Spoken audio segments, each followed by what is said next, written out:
Good evening my dear friends.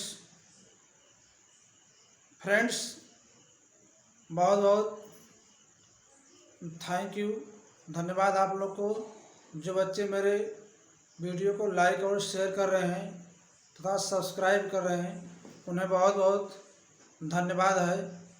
आप दोस्तों जानते हो कि मेरा चैनल अभी नया नया है, इसलिए आपकी मदद से ही जो कुछ होगा आपके शेयर और सब्सक्राइब करने पर होगा।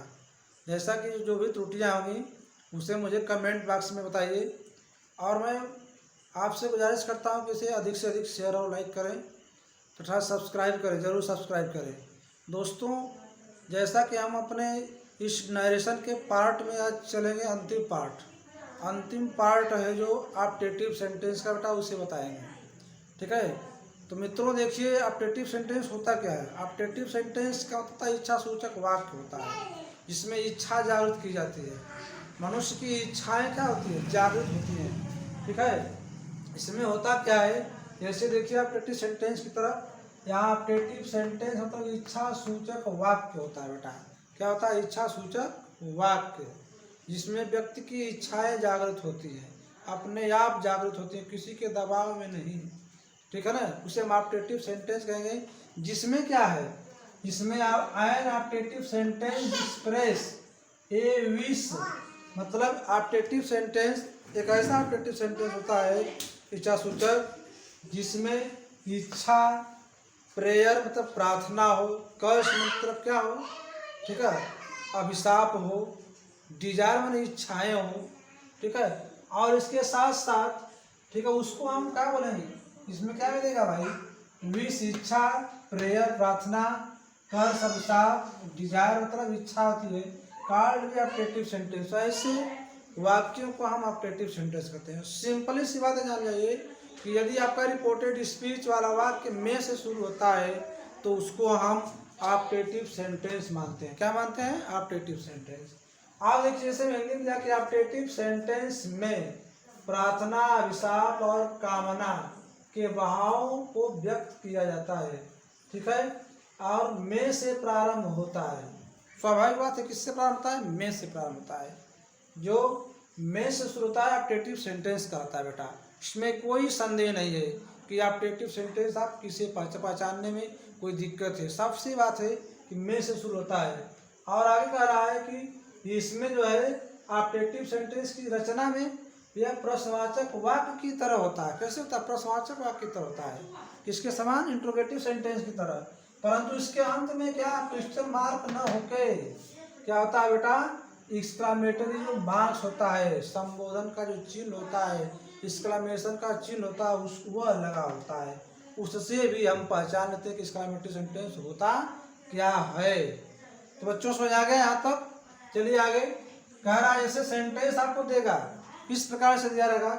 इससे कह रहा है मे गॉड ब्लेस यू। यहाँ प्रार्थना कोई दूसरा कह रहा है, दूसरे को, कोई फर्स्ट पर्सन सेकेंड पर्सन से कह रहा है।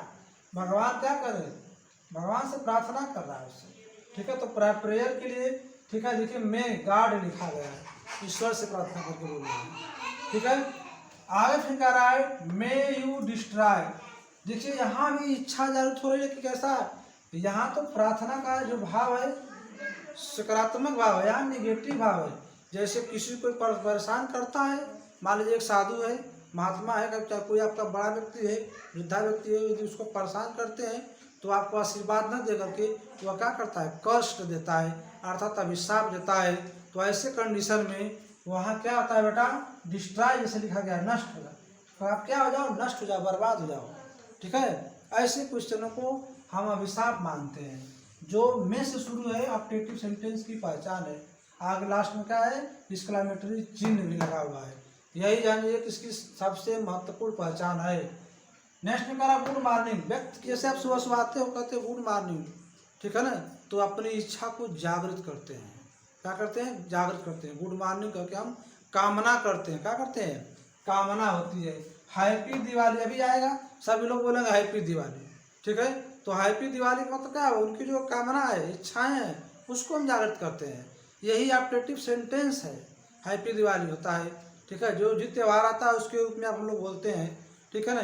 तो हैप्पी दिवाली मतलब प्रसन्नता, आपकी दिवाली खुशहाल रूप से बीते, ऐसी बातों को बताया जाता है। ठीक है, मतलब व्यक्ति की इच्छा है कि भाई आप अच्छे रहो।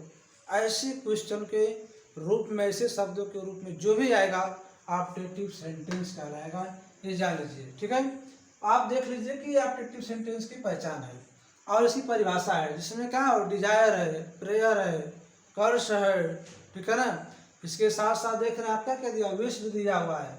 अब हम बात करेंगे कि डायरेक्ट से इनडायरेक्ट कैसे बनता है ऑब्जेक्टिव सेंटेंस का। देखिए, ऑब्जेक्टिव सेंटेंस का जो डायरेक्ट से इनडायरेक्ट होता है बेटा, इसमें कुछ नहीं करना होता है। जो रिपोर्टिंग वर्ग की क्रिया सेट टू है उसको हम उसके भाव के अनुसार बदलेंगे। ठीक है, रिपोर्टेड स्पीच के भाव के अनुसार बदलेंगे। ऐसा नहीं कि सब में हम कर्सडा लगा दें, प्रेयर लगा दें, प्रेड लगा दें, विश लगा दें, ऐसा नहीं। जैसा वाक्य रहेगा वैसा हम आपको यहाँ क्या करेंगे, बदलेंगे। और यहाँ पर प्रेड जैसे क्या करेंगे, जैसे दिया है कि डायरेक्ट टू इनडायरेक्ट बनाने के नियम में रिपोर्टिंग वर्ग की क्रिया सेड टू को, यदि प्रेयर है रिपोर्टेड स्पीच में तो हम रिपोर्टिंग वर्ग की क्रिया सेड टू को प्रेड में बदलेंगे। किसमें बदलेंगे, प्रेड में।